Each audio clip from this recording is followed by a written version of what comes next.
Good morning guys. Motod niya mong iro nga ang pangalan ani si Oreo. Karon nga adlaw, karon nga panahon nag-hit ni siya guys. Tapos gusto niya kani nga babae mo man iyang gibiga-biga kay nagbiga-biga pud ni. Gusto niya kung mulakaw siya, uyog silang duha. O tanawan na sila duha karon. O mo na iya paras. Kay grabe siya kasiluso. Kung mawala na siya pananaw or makakita siya nga taparan lang gamay sa mga lalaki, then pat yun ang mga lalaki nga iro. Yung ana na siya guys mo nang pamintig yun na hikot, pamintig hikot. So karon gibuhian na nako iyang kadina o kita ka. Kay so guys ako na naput na kuha na ako ang hikot. Hello sa butog lang ba? Lagi mangita na ko masugot na. Ta, dali na. Na in town lo kayo o. Kuyog na sila duha. Oh. Okay. Paghihina. Patabang kay gusto naman na siya di magpakadina. Nga na mahiw tabo oh. Kuyog-kuyog na sila duha oh.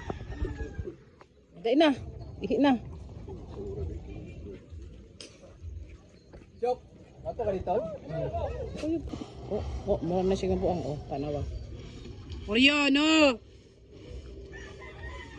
Bisag kayo, bisag mangihi na. Oreo.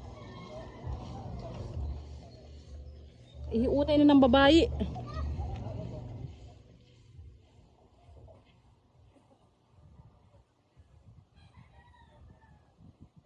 Ay sigkuan na kay nangihi pa na. Uy.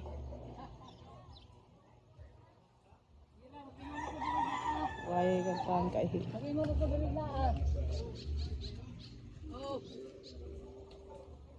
Alin na po dali. Kuyog na sila duha pa maminti.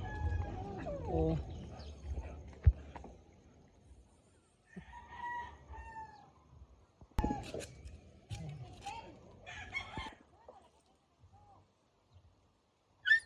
Tama na yo.